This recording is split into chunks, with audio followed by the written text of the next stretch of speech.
Kolkata police যদি গ্রেফতার করে থাকে, এটা তো কলকাতা পুলিশ ভালো কাজ করেছে।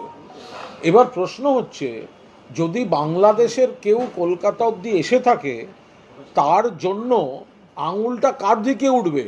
সীমান্ত পাহারা দেওয়ার দায়িত্বে থাকা কেন্দ্রীয় সরকারের দিকে, নাকি যারা ধরলো তাকে কলকাতা পুলিশ রাজ্য সরকারের দিকে?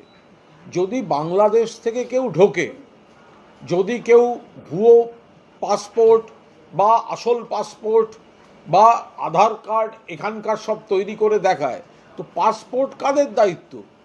আধার কার্ড কাদের দায়িত্ব? কারা চেক করবে? সব তো কেন্দ্রীয় এজেন্সি। ফলে এই জায়গায় দাঁড়িয়ে যদি বাংলাদেশ থেকে কোনো অনভিপ্রেত কেউ ঢুকে থাকে, ঢুকলো কি করে? এটা তো যারা সীমান্ত পাহারা দেয়, জল, স্থল এবং আকাশপথ, যারা সীমান্ত পাহারা দেয় তারা তো কেন্দ্রের এজেন্সি। কলকাতা পুলিশ বা রাজ্য পুলিশ তো বাংলাদেশ সীমান্ত পাহারা দেয় না। ফলে অনুপ্রবেশ বিষয়টা পুরোপুরি কেন্দ্রীয় সরকারের ব্যর্থতা। যদি অনুপ্রবেশ থাকে, তাহলে এটার জন্য দায়ী কেন্দ্রের সরকার, বিএসএফ, স্বরাষ্ট্র মন্ত্রকের ব্যর্থতা।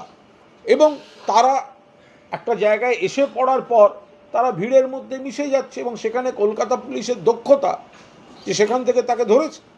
আপনি কলকাতা পুলিশের দক্ষতার কথা বলছেন, গত 2 বছর ধরে এই ব্যক্তি নকল আই কার্ড বানালো, Aadhaar card, PAN card, voter card বানিয়ে ফেললো, দেশের নাগরিকত্বের সমস্ত নথি যেগুলো দরকার সব পেয়ে গেল। 2 বছর ধরে কলকাতা শহরে থাকলো, কলকাতা পুলিশ টের পেল না। কি করে পাবে? না না, কি করে পাবে? এটা কি সম্ভব নাকি? একটা সমাজ, এত বড় একটা জনবহুল এলাকা, সেখানে কোনো ব্যক্তি যদি থাকে, তাহলে সে আজকে ঢুকলো, কালকেই ধরা পড়লো, নির্দিষ্ট কোনো সূত্র ছাড়া দুম করে এইভাবে ধরা অসম্ভব ব্যাপার। ফলে সেই জায়গায় দাঁড়িয়ে যখনই বিষয়টা জানতে পেরেছে, কলকাতা পুলিশ গ্রেপ্তার করেছে। আর তো কেউ করেনি। এরম তো নয় যে সেন্ট্রাল আইবি এসে ধরেছে তো কলকাতা পুলিশ। না ধরা পড়লে কেন ধরেনি, ধরা পড়লে কেন দেরি? আরে আসলটা বলুন, কি করে ঢুকলো? সেটা তো কেন্দ্রীয় সরকারের, আসলটা তো কেন্দ্রীয় সরকারের। ঢুকলো কি করে? যদি এখানে সে বানাবার জন্য ঢোকে এবং ফলস ডকুমেন্ট তৈরি করে, ফেক ডকুমেন্ট তৈরি করে, ও ঢুকলো কি করে? সীমানাটা পার হয়ে ঢুকলো কি করে? সেখানে তো বিএসএফ আছে। তাহলে ঢোকার দায়িত্বটা তো কেন্দ্রীয় সরকারের। তো তার তার তার ফেলিওরটা তো তাদের দেখতে হবে। এবং পাসপোর্ট বা আধার বা এই ধরনের ডকুমেন্টেশনগুলো, এগুলো সবটাই কেন্দ্রীয় সরকারের অধীন, এগুলো তো রাজ্য সরকারের নয়। একটা মন্তব্য করা হচ্ছে যে বারবার করে বলা হয়েছিল যে বর্ডার আউটপোস্ট তৈরি করার জন্য জমি দেওয়ার জন্য, সেই জমিটা দেওয়া হচ্ছে না, তাই নজরদারির জন্য সুরক্ষা সেটাও তৈরি করা যাচ্ছে না। সম্পূর্ণ মিথ্যা কথা বলা হচ্ছে। কাঁটা তার, সেটাই কেন্দ্রীয় সরকার পরিপূর্ণভাবে ব্যবহার করছে না। বিএসএফের জায়গায় গাফিলতি থাকছে। যে গেটগুলি খোলা বন্ধ, সেখান থেকে নিয়মের বাইরে গিয়ে ঢোকা বেরোনোর অভিযোগ আসছে। তো সেগুলো তো দেখতে হবে। আর আইন বদল করে আগে ছিল সীমান্ত থেকে 15 কিলোমিটার, এখন বিএসএফ সীমান্ত থেকে 50 কিলোমিটার অবধি করে নিয়েছে নিজেদের জুরিসডিকশন। তারপরেও বলছে আমরা করতে পারছি না। এটা কোনো বিশ্বাসযোগ্য? সীমান্ত থেকে 50 কিলোমিটার অবধি বিএসএফ নতুন আইন করে এনেছে, সীমান্ত থেকে 50 কিলোমিটার। আর এখন বলছে আমরা কি করব, আমাদের এই হয়নি। পুরোটাই রয়েছে কাঁটাতার, সীমান্তের জমি কাঁটাতার। আপনারা যখন ইচ্ছে যেখানে ইচ্ছে বসান, যা যা আউটপোস্ট তৈরি আছে। এবার কোনটা বড় করবেন, ছোট করবেন, সেগুলো সব আলাদা ব্যাপার, কিন্তু যা যা দরকার সেগুলো তো রয়েছে। তাহলে করছেন না কেন সেগুলো? কিন্তু বিষয়টা হচ্ছে যে এই ধরনের লোক, আমি ধরে নিচ্ছি 2 বছর আগে এসেও ছিল, কিন্তু একটা শ্রেণী, একটা চক্র তো অবশ্যই রয়েছে যারা এই ধরনের অনুপ্রবেশকারীদেরকে এখানে, সেটা সব জায়গায়, সেটা যদি কোথাও কোনো চক্র থাকে না, সেই চক্র যদি থেকে থাকে, এই ধরনের জিনিস ভারতবর্ষের সর্বত্র এবং কার্যত দেখা যায়, অন্য দেশেও এরকম 2-1টা চক্র আছে। এবার আপনার কাছে যখন যে মানুষরা আসছেন বিভিন্ন বিষয়ে সহযোগিতা চাইতে, আপনি কি করবেন? আপনি কি দেখতে চাইবেন তার? সে আপনার কাছে কেউ এসে পড়ছে, তার মানে তো সে এই দেশের নাগরিক বলেই মনে হবে, কারণ তাকে তো বিএসএফ ঢুকতে দিয়েছে এই রাজ্যে।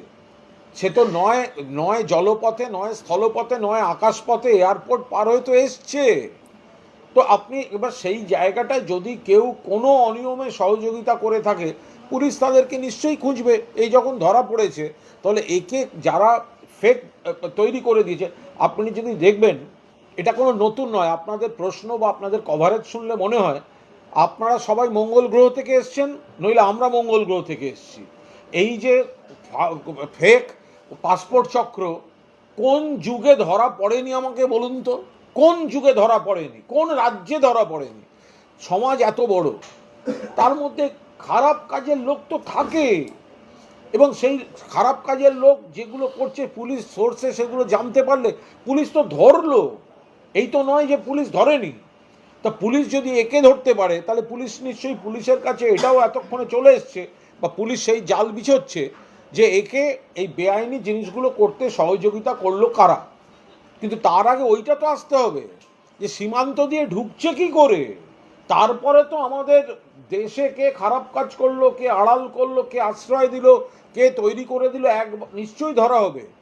কিন্তু সীমান্ত দিয়ে বারবার বাংলাদেশ থেকে এই অনুপ্রবেশটা হচ্ছে কি করে, কেন্দ্রীয় সরকার করছে কি? বিজেপি নেতাদের মারার জন্য নকশালবাড়ির এক তৃণমূল নেতার কাছে রাশিয়ার এক রাসায়নিক পদার্থের দেখুন, অর্জুন সিং এই ব্যাপারটায় মানে এই বোমা বা এইগুলো যে কোনো কারণেই হোক, আমি জানি না কেন, এ ব্যাপারে ওনার একটা উনি বিশেষজ্ঞ, উনি এই ব্যাপারটা খোলসা করে বলতে পারেন। এখন উনি যে পরমাণু বোমা, ইউরেনিয়াম, তেজস্ক্রিয়তার বিষয়েও যে একটা বড় বিশেষজ্ঞ, সেটা আমরা ক্রমশ জানতে পারছি। মানে সাধারণত ওই নৈহাটি ভাটপাড়া যে দুম করে ফেটে গেল ওইটার উপর বিশেষজ্ঞ তা নয়, একেবারে Russia, Ukraine, America, Hiroshima, Nagasaki, uranium, তেজস্ক্রিয়তা, পরমাণু বোমা, এই ব্যাপারটাও কিন্তু অর্জুন সিংয়ের একটা অত্যন্ত গভীর পর্যবেক্ষণ এবং জ্ঞান রয়েছে। তার বেসিসে উনি হয়তো কিছু বলেছেন যেগুলো আমরা ঠিক বুঝতে পারছি। উত্তরবঙ্গে এই নকশালবাড়িতে যে মেলা ক্যালিফোর্নিয়াম ধাতু, সেটা জাল হতে পারে বলে আশঙ্কা করছেন ওখানে তদন্তকারীরা, জাল তদন্ত করছে।